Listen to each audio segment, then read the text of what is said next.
जैसे हम लोग अपने बहुजन समाज के महापुरुषों की जयंती मनाते हैं ना, तो जयंती क्यों मनाते हैं ये भी किसी को पता नहीं है, लेकिन ये पता होना चाहिए कि जयंती क्यों मनाई जाती है। उनके पूजा के लिए नहीं मनाई जाती है कि धूपबत्ती अगरबत्ती है, जैसे और सब देवी देवताओं की पूजा होती है तो हमें उनकी पूजा करनी है। हमें उनके विचारों को याद करना है। उनके विचारों को अगर बार बार ना मांझा जाए, यानी बार बार नहीं कहेंगे उसको, तो विचार मर जाएंगे। जैसे बाबा साहेब को बताने वाले कौन थे? मान्यवर कांसीराम जी थे। अगर मान्यवर कांसीराम जी ना होते तो हम पता पा पाते कि हमारे बाबा साहेब कौन है। और इतनी महान हस्ती बताइए जिन्होंने हमारे गले से हांडी और पीछे झाड़ू, जो किसी देवी देवता में इतनी ताकत नहीं थी कि वो हटा सके। तो इसी को आप जान लीजिए कि किसमें ताकत है और किनके विचारों में ताकत है। हमारे महापुरुषों के विचारों में इतनी ताकत है कि कोई उनको देख लेता तब भी डर लगता है। इसीलिए क्या हो रहा है कि जगह जगह मूर्तियां तोड़ी जा रही हैं। बताइए, कोई नुकसान कर रही है मूर्तियां?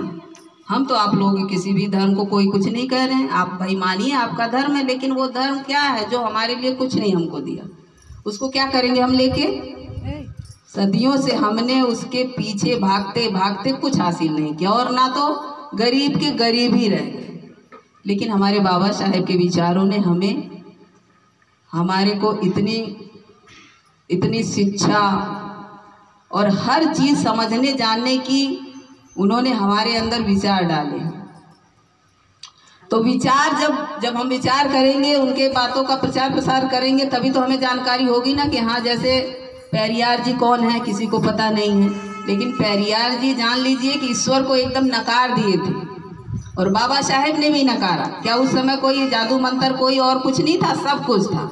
लेकिन हम आजकल डरते हैं उन सब चीज़ों से। वो डराने के लिए हमें है।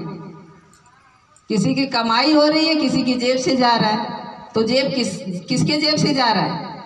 हमारे जेब से जा रहा है, जो हम 10 रुपए की मजदूरी कर रहे हैं। हम मजदूर के मजदूर हैं। बताइए, संविधान बाबा साहब ने सबके लिए लिखा और उसमें सब फायदा उठा रहे, लेकिन हमें क्यों नहीं फायदा उठा रहे भाई? हम पढ़ेंगे तब तो उसमें जानेंगे ना कि हाँ, संविधान में क्या लिखा हुआ है। हम तो क्या पढ़ रहे हैं? गीता पढ़ रहे हैं, रामायण पढ़ रहे हैं, महाभारत पढ़ रहे हैं। लेकिन अब इनको अपने घरों से निकाल दीजिए। जो भी धर्म है, हमारा संविधान है। अगर कोई पूछता है कि तुम्हारा धर्म क्या है, हम कहेंगे हमारा धर्म संविधान है, क्योंकि संविधान से ही हम इज्जत से जी रहे हैं, उसी से शिक्षा मिली है हमें, उसी में सब कुछ है हमारा। तो हमें संविधान पढ़ने की जरूरत है। हमें किसी को किसी से धर्म से कोई मतलब नहीं है भाई। आप खुश रहिए, क्योंकि हम खुश नहीं हैं। तो हम अपने महापुरुषों के विचारों को बार बार जब मांझा जाएगा तो विचार पता चलेगा, और अगर विचार नहीं हम बार बार बताएंगे तो वो विचार मर जाते हैं। तो विचारक जब मर जाते हैं तो विचारक समाज का इतिहास ही मर जाता है। अगर हम विचार नहीं बताएंगे, प्रचार प्रसार नहीं करेंगे, तो समाज ही पूरा इतिहास खत्म हो जाता है। पता ही नहीं चलता हमारे समाज को कि क्या थे हम, हमारे महापुरुषों ने, हमारे बुजुर्गों ने क्या किया है हमारे लिए।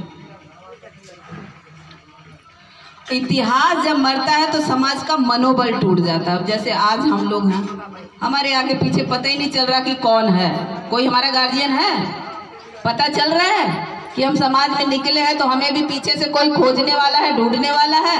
हम अपने आप चलते जा रहे हैं। तो बिना गार्जियन का अगर घर भी रहेगा ना तो वो भी टूट जाएगा। 4 बच्चे वो भी आपस में झगड़ा करने लग जाएंगे।